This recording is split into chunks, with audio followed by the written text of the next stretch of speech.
A Rose for Emily is a short story by American author William Faulkner, first published in the April 30, 1930 issue of Forum. The story takes place in Faulkner's fictional city, Jefferson, Mississippi, in the fictional county of Yoknapatawpha County. It was Faulkner's first short story published in a national magazine. Title: Faulkner described the title as an allegorical title. The meaning was, "Here was a woman who has had a tragedy and nothing could be done about it, and I pitied her, and this was a salute. To a woman you would hand a rose." Plot summary: the story opens with a brief first-person account of the funeral of Emily Grierson, an elderly Southern spinster. It then proceeds in a non-linear fashion to the narrator's recollections of Emily's archaic and increasingly insane behavior throughout the years. Emily is a member of a family in the antebellum Southern aristocracy. After the Civil War, the family has fallen on hard times. She and her father, the last two of the clan, continue to live as if in the past. Neither will consent to a marriage for Emily to a man below their perceived status. Her father dies when Emily is about 30. She refuses to accept that he has been dead for 3 days, behavior written off by the community as part of her grieving process. After her acceptance of her father's death, Emily revives somewhat.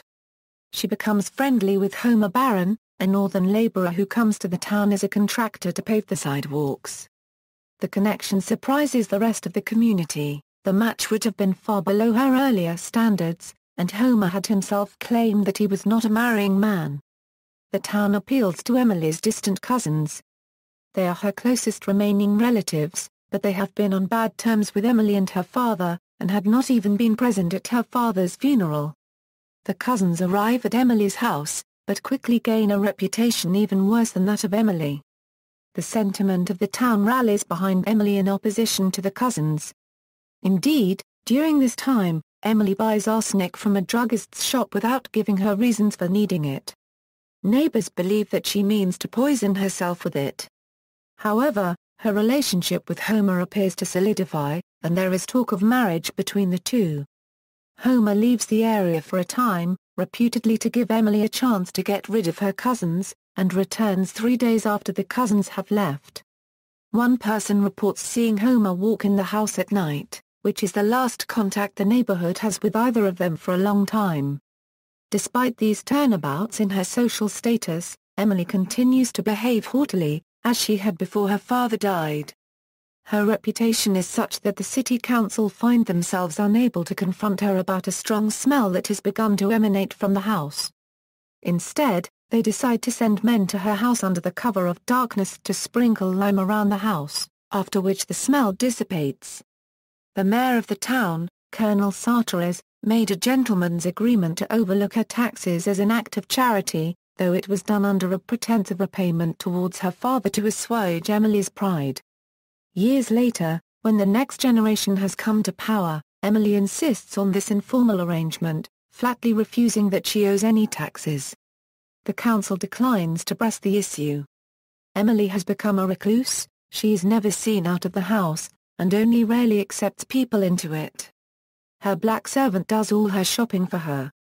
The community comes to view her as a hereditary obligation on the town, who must be humored and tolerated. The funeral is a large affair.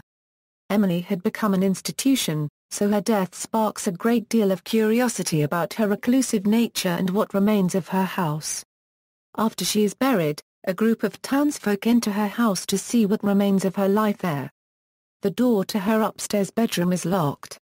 Some of the townsfolk kick in the door to see what has been hidden for so long. Inside, among the possessions that Emily had bought for their wedding, lies the horribly decomposed corpse of Homer Barron on the bed. On the pillow beside him is the indentation of a head, and a single thread of Emily's now grey hair. Adaptations: A Rose for Emilia Euro PBS adaptation with Angelica Houston. The Zombies A Rose for Emily is a short retelling of the story in song form. References: Bibliography, Morton, Clay. A Rose for Emily Oral Plot, Typographic Story, Storytelling, A Critical Journal of Popular Narrative 5.1. External links, full text, full HTML text.